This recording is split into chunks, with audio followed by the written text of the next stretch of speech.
What's up, everybody? Welcome to the Action Network podcast presented by FanDuel. I am your host, Chris Raybon of the Action Network, and this is our season-long NFL player props episode for 2023. And nobody better to help me break down our top props for 2023 than the odds maker, Sean Kerner. Always killing it in the season-long fantasy accuracy, always killing it with the season-long props. So, Sean, I know you're excited for this one. Oh yeah, this is always one of my favorite pods that we do. If you came here for overs, you have come to the wrong place. But if you've come here for winners, you have come to the right place. Yeah, these are, spoiler alert, we're going with a ton of unders on these. And that's just because, these season-long props, they're kind of going, they're factoring in missed games to a certain extent, but when you have the edge of, the number is off combined with the, you think a guy could miss some more games, these unders are going to hit so much more. So that's kind of our general philosophy. Be sure to follow us in the app. Sean's at _the odds maker. I'm at Chris Raybon. We'll have more than just these. Obviously lines move, so we'll try to give you a number, the limit of which we would bet it down to. We'll give 5 each, so you'll have 10 season-long, 10 favorite season-long props heading into 2023. Sean, start us off. Yeah, so I'm going to start us off with Rachaad White under 700.5 rushing yards. And I was talking about we go with unders when it comes to these things, and I looked at player props from last year, and I noticed most rushing yard props for running backs went under. In fact, if you just blind bet unders for everybody, you would have hit around 60% of your bets. But if you focus specifically on running backs who didn't have, say, a guaranteed workhorse role, like a Nick Chubb, Derrick Henry, Saquon Barkley, and you went for like backs that could devolve into more of a committee, the under went 10-2 on those. So Rachaad White is the exact type of back where that rule could apply here. He's a lock to be the Bucs workhorse back for week 1, but beyond that, anything can still happen. White struggled as a runner in his rookie season last year. Out of 58 qualified backs, he ranked the following in these key stats. Out of 58 qualified backs again. Avoided tackle rate, 50th. Explosive run rate, 53rd. Yards after contact per rush, 56th. And the Bucs will probably have one of the worst offensive lines this season. They should be in more trailing game scripts. I could see White struggling to pick up yards again on the ground this year. His best skill set has always been as a pass catcher. So he led Arizona State in receiving yards in his final 2 seasons there. So I bet they lean on him that way, and we see like Keyshawn Vaughn, Chase Edmonds, and Sean Tucker. Those guys sort of eat into his early down role at some point. So there's enough red flags around White where this market specifically I love. And I think his media should be just much, much lower. So I'd probably bet this down to 650, maybe 600. But I just like the value we're getting right here at 700.5 rushing yards. Yeah, and I think you make a good point when you talk about some of his underlying metrics, specifically, after contact, really not showing much of an ability to create extra yards because, as you mentioned, that Bucs O-line, I mean, we just saw Jensen. He's going to be probably played his last snap in the NFL, unfortunately. You have a rookie at right guard. Filer at left guard, really, he turned 30 and kind of fell off a cliff. He was not as good as he was in past years. And you have Wirfs making the move from right to left. I mean, and then Gadecki's been really bad. Maybe he can, going back to his natural position. But you have 3 different guys that are changing positions on the line. And, it could really and there's not really as much depth. So, that line could be a problem, even if he does kind of hold on to that role all year long. Like, this is not, I don't think, going to be a great rushing offense in Tampa Bay. All right. For my first one, kind of a similar situation. I'm going to go Brian Robinson Jr. under 750.5 rushing yards. This is an early down back on a projected last place team with one of the lowest win totals in the league. You have a new regime in terms of the offensive coordinator with Bieniemy coming over. He's never coordinated an offense that's been higher than 20th in rush attempts for the season. And Brian Robinson, similar to White, just really didn't show much of an ability to create after contact. He was 48th in yards after contact. He was 50th in breakaway percentage, which is your percentage of runs where it's 15 yards or more.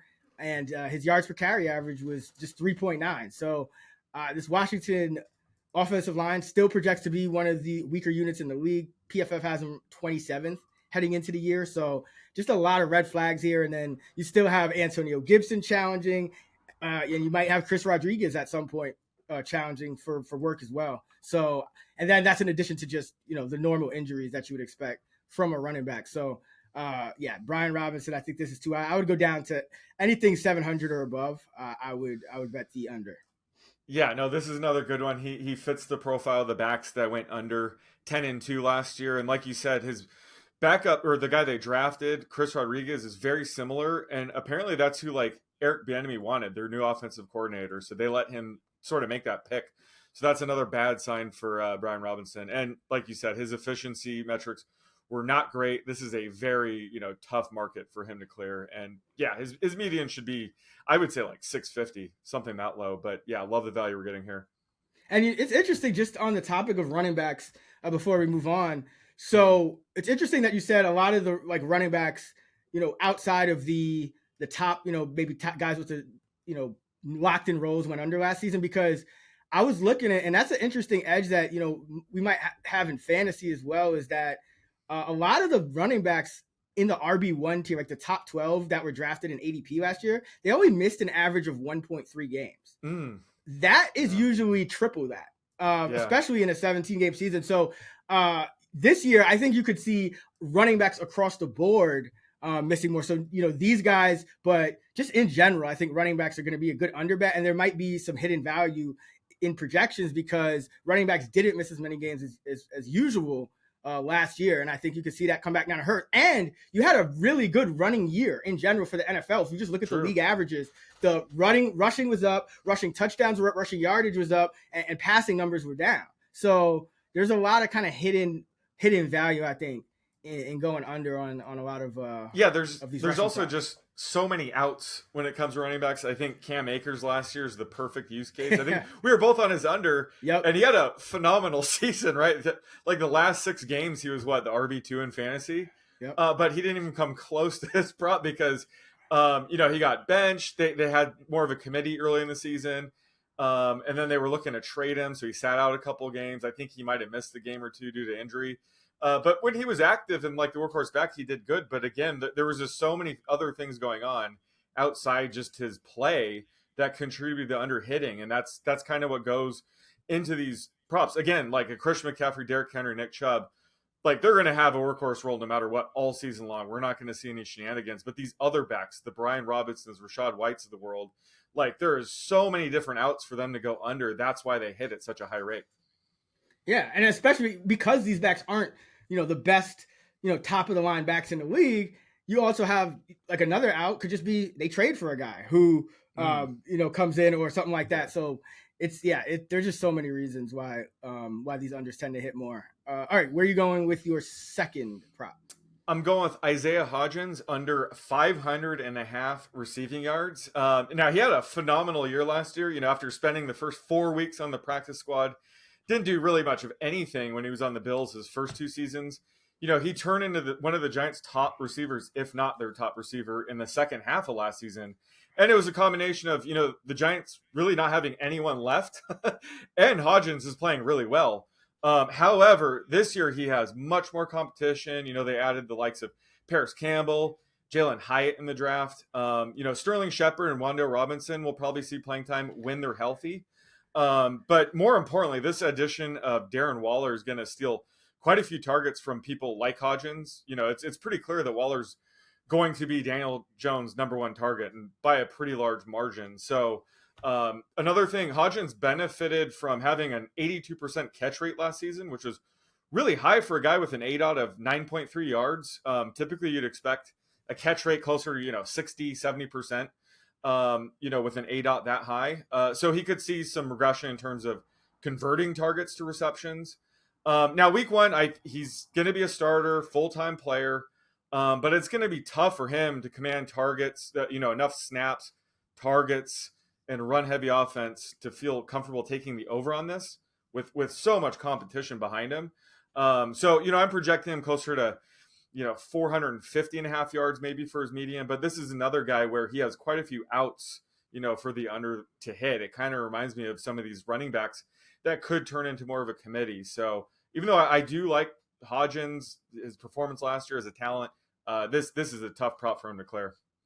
Yeah, this is one that stood out to me. I was like this is a big number considering like we really don't know the rotation, so it's kind of also just playing on the uncertainty of that receiver rotation, which could be fluid all year when you think about it. You have Slayton and Hodgins, but they're playing Hyatt on the outside. Shepard has played on the outside in camp a lot.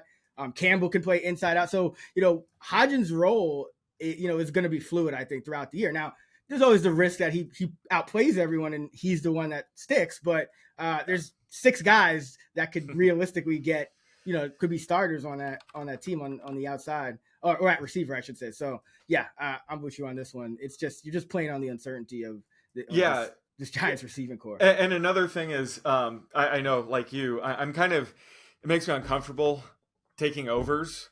Yeah. But I really, really love like Darren Waller's over. Mm-hmm. So this is kind of a way of investing in Darren Waller's over without necessarily doing that. Because again, he's a guy that kind of has, checkered injury history and things like that. So when I take these props, I do need like a reason for another player to like go off. And I think that Darren Waller going off this season is partly why I like this prop. Yeah, like I think the Giants passing game is going to look a lot different this year. Mm-hmm. The last year they just could not throw down the field because they didn't really have anyone to do it. They didn't have the line to protect. So I do think they'll have a much better year, but there's just too many mouths to feed to bet. Hodgins, like they haven't even I haven't even seen a prop for Slayton posted, which is interesting. Hyatt, I don't think either. So it's interesting that Hodgins is the guy that they're posting, and that makes you think that because the majority of these bets are coming in on overs, for these props. So it's interesting to me that the books have Hodgins up and not any of the other guys who might have a better shot at having a role for more of the year. So yeah. All right. For my second, I am going with Dak Prescott under 12.5 interceptions. This one is really interesting to me because I feel like the whole narrative on Dak shifted last year when he led the league in interceptions in just 12 games, I believe it was.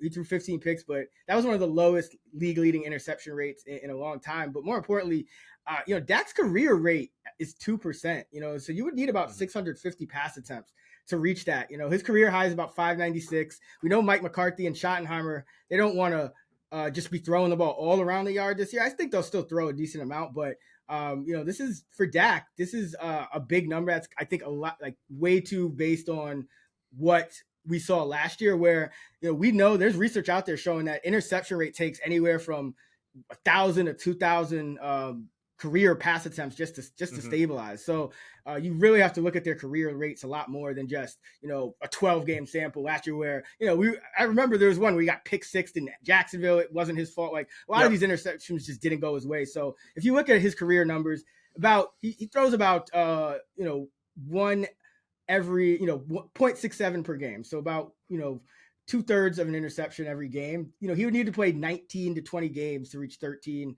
And about 18 to reach 12. So I think 12.5 is too much. I would bet this down to 11. I think the median should be 11. So I bet it down to 11.5. But anywhere you can get 12.5, I think it's too much. I think it's just overweighting the last year's numbers when they fired the OC Kellen Moore, who is going to the Chargers and wants to have them throw it all around the yard and throw deep. So I think it's going to be less aggressive, so less chances to throw interceptions as well, just based on the scheme. So. I'm going under 12.5 for Dak. Yeah, no, I love this one a lot as well. I was looking into interception props, and I was actually leveraging, PFF's turnover worthy play rate.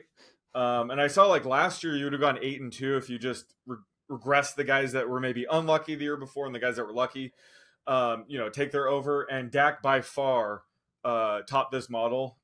He only had 9.9 expected interceptions last year. So he was over by 5.5 picks. So that's a screaming take the under here. And yeah, I agree. 12.5 for Dak is way too high, especially if, Mike McCarthy comes through with his promise to make this somehow a more run heavy offense. Maybe they're going to be a little bit slower pace, conservative. Like that's only going to lead into this under hitting. So yeah, I love the value we're getting here under 12.5. All right. Before we go on, just want to say that more memories are made when you are there for live NFL action. And when you need tickets, our friends at Ticketmaster have got you covered. As the official marketplace of the NFL, Ticketmaster gives you more ways to find your perfect seat. Their interactive seat map gives you 360-degree previews of your section to make sure that you have the best view of those pivotal plays. And if your plans change, Ticketmaster gives you more flexibility to sell or transfer your tickets. Plus, mobile tickets make getting in on game day a breeze, and you can even customize your Ticketmaster app to rep your team's colors. So find tickets today at ticketmaster.com/NFL. All right, Sean, who you got for your third prop? So I'm going with Najee Harris under 975 and a half rushing yards. Najee has cleared this in each of his, first 2 seasons in his career. But one thing you note at the top of the show is, he's a running back that's yet to miss a game in his entire career.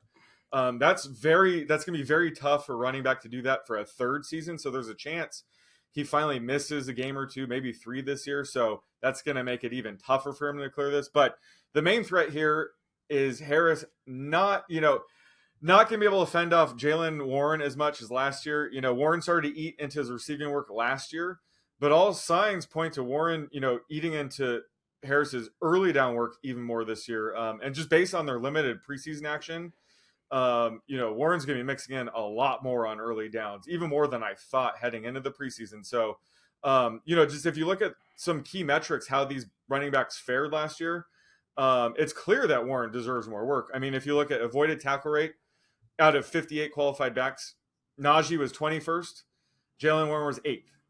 Explosive run rate, Najee was 50th, and Warren was 9th. Yards after contact per attempt, Najee was 43rd and Warren was 21st. So, by all metrics, Warren is, the more talented back, even on early downs. So I think there's a threat. Warren forces more of a 50-50 committee, especially between the 20s. So that's just another additional out for Najee Harris, who does deserve like a high prop like this, but just the fact that it could devolve into more of a committee means there's probably a ton of value here. I'd probably take this down to 900. Like, that's how much I love this prop. Because I think that we're going to have additional outs for Najee hitting the under this year. Yeah. And, that's, I think, part of the key is that he's just never missed a game. Like, this guy, we haven't seen, and he's never been super efficient either. So, if he does miss a couple games, that's really going to kind of hurt his chances of hitting this, which is a pretty high number for a running back. All right, for my third, I am going with Raheem Mostert under 525 and a half rushing yards.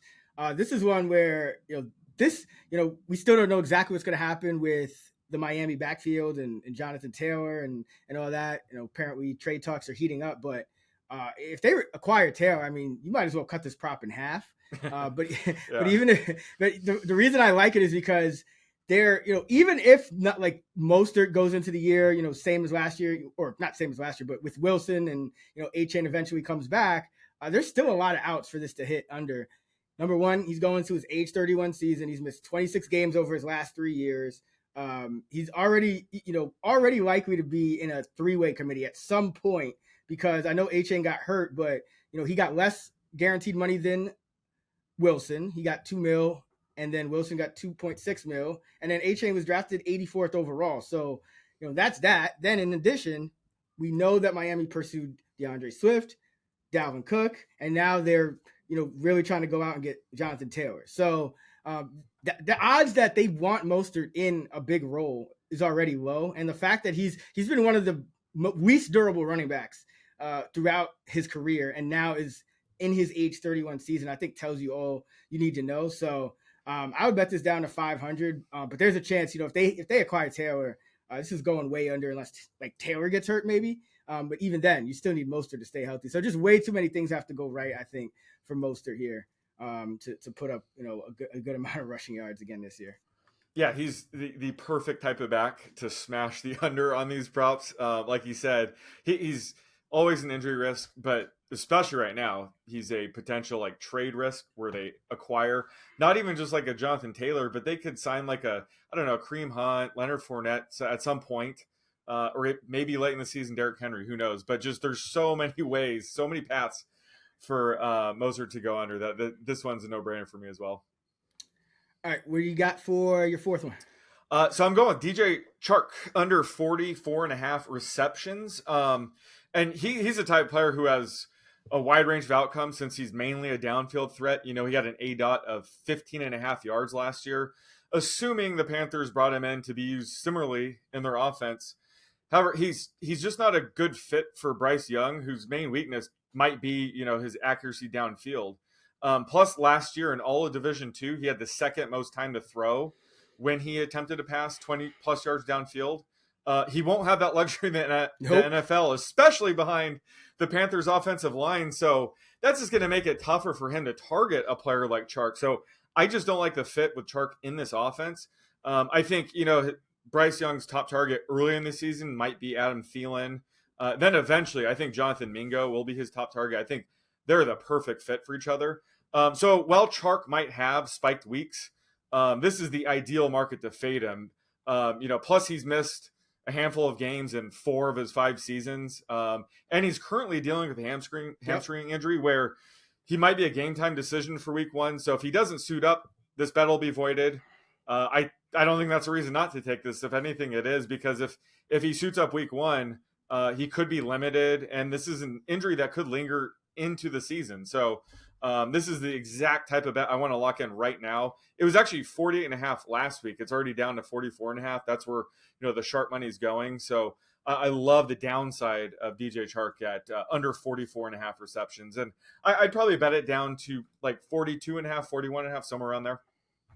Yeah, I like this as well. You know, Chark is one of those guys that I already, you know, projected for a higher than usual missed game risk just based on his career history. And then for him to be entering the year injured again, you know, I always put a red flag on a guy like that because, you know, it just statistically speaking, it's really hard to project missed games, but, you know, being injured increases the chances of re-injury. It increases, you know, appearing on the injury report increases the chances of appearing on it again. So it's one of those things where it's one of the best predictors we have of a guy who might miss more games than expected. So you kind of couple all that together, and it's, you know, things are kind of, I know Bryce Young threw his first touchdown, and, you know, people are, you know, hopes are high, but I think there's going to be some growing pains in Carolina. Just the depth on that team, on the O-line especially, just all over. It's shaky. So yeah, I like that. Like the Chark under. I'm gonna stick in Carolina then, and I'm going Myles Sanders under 6.5 rushing touchdowns. I think there should be 5.5. He's only had 7 or more once in his 4-year career, and that was last year with Philly. But that was for a Philly offense that was 3rd in points, 3rd in rush attempts, 1st in rushing touchdowns in the whole entire league. One of the best offensive lines in the whole entire league. Now you're going to a Carolina team that's probably going to be one of the lowest scoring teams in the league.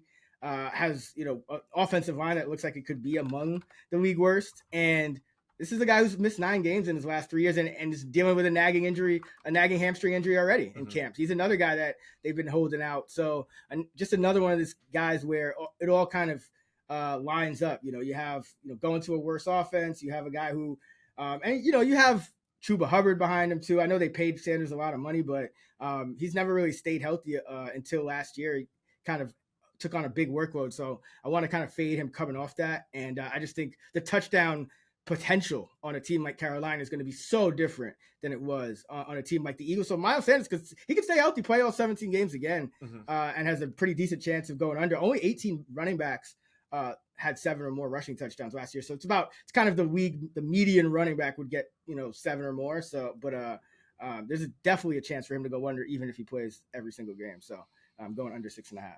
Yeah, I definitely like this one. I think he's one of those players that probably has a high floor, like he's guaranteed a workhorse role. But like you said, the offense itself, he really needs the offense to thrive in order to clear this number. And again, this is a team with a new coach, a rookie quarterback, a new running back, Myles Sanders, new receivers, new tight end. So I think it's going to take them at least half the season just to figure things out. So yeah, that's going to hurt Sanders in the long run. So yeah, I would take the under here as well. All right, prop number 5. What you got? All right, I'm going with Travis Etienne under 950.5 rushing yards. And he's another running back who honestly deserves a high rushing prop. But despite being, you know, a very good running back in his prime, he has a few things going against him in this market. specifically. The first is the Jags offensive line is not very good. They had the second lowest run blocking grade according to PFF last year. Should continue to struggle again this year. And while, they didn't block well for Etienne last year, he was still able to overcome that. He averaged 5.1 yards per attempt last year. But according to my expected yards per attempt model, it should have been closer to 4.6 yards per attempt. So we should see some regression in at least in terms of efficiency for him. And the second is the Jags will have a much tougher schedule against run defenses this year. Last year, they had a top 10 easiest schedule. And this year, they're expected to face the top 10 toughest. So another reason his efficiency should take a hit. And last but not least, they drafted Tank Bigsby in the third round. And he profiles more as an early down back than anything. And based on preseason usage, he's going to be mixing in quite a bit, especially on early downs. And he's looked phenomenal. So, Etienne's played every snap on third and fourth down when they played starters with Tank Bigsby. So I think Etienne's probably going to thrive a lot more as a pass catching back this year. And at the expense of his early down work, I think that's where Tank Bigsby is going to mix in a lot more. So there's just a lot of different paths and concerns for Etienne clearing this number. So again, this is a guy that based on last year would scream under. I think his median should be a lot lower. I'd probably bet this again. He's a very good running back. He should have a high projection, but I'd probably bet it down to maybe 900, maybe 875, somewhere around there. Love the value we're getting at 950.5 right here. Yeah, I mean, just take a running back, bet they're under on yardage. Like it's going to work out more often than not. Like, I agree. I think Etienne is one of the better backs. It could get dicey if he breaks off a couple big plays or has a couple big games early. But yeah, also he played 17 games last year and he was banged up in quite a few games. I mean, he's he's on the slimmer side. So I feel like I've seen him take a few big hits and was surprised that he didn't miss more time. I think there was one game where he left early and didn't come back, but he still appeared in all 17. So that's also unlikely as well. So yeah, another one of these situations where there's just a lot more working, in the under's favor, even after you kind of credit the guy with all the positives. All right, I'll close it out here. I'm going Dalton Schultz under 550.5 receiving yards for my fifth and final one. And this is playing on the uncertainty of going, to a new team and one where he might not have the same usage, because if you look at his usage in the first 3 weeks of the preseason with the starters, he played 66% of the snaps with the starters. And in Dallas, he averaged an 81% snap rate over these past 3 years. So he might not be getting quite the same usage. They've been mixing in, a second tight end, and, it's kind of going to be a different scheme. There's usually going to be, and there's also a lot of receivers. We don't know exactly how that's going to shake out. So there's just a lot of uncertainty where Dalton Schultz may not be, one of the top targets in this offense when it's all said and done. At the beginning of the year or offseason, kind of like, okay, Houston doesn't really have much, but now it's like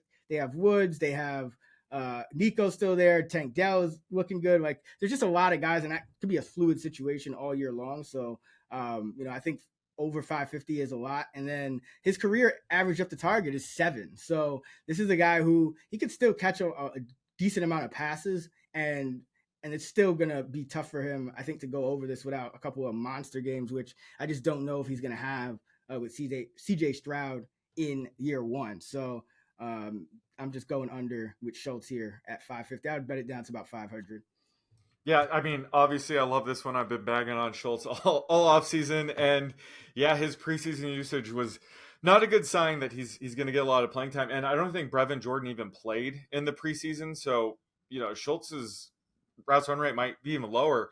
And, CJ Stroud is a rookie quarterback I am concerned with. I think he's going to have a tough transition to the NFL. If you just look at who he's throwing to at Ohio State, I mean, one season he had Chris Olave, Garrett Wilson, Jackson Smith-Njigba, and future top 5 pick Marvin Harrison Jr. I mean, my God, like, it's rare you see a guy actually see a downgrade in pass catching talent when you go to the NFL.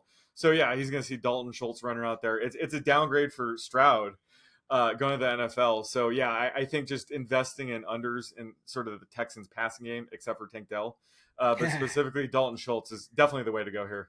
Yeah, and I'm hearing, the backs are saying they're going to be more involved in the pass game this year, especially Pierce. So, that also might set up a situation where if you are leaving somebody in a block, it might be Schultz instead of the back too. So that's another thing to watch out for. But all right, that is going to do it. Let me recap our top 5 props each.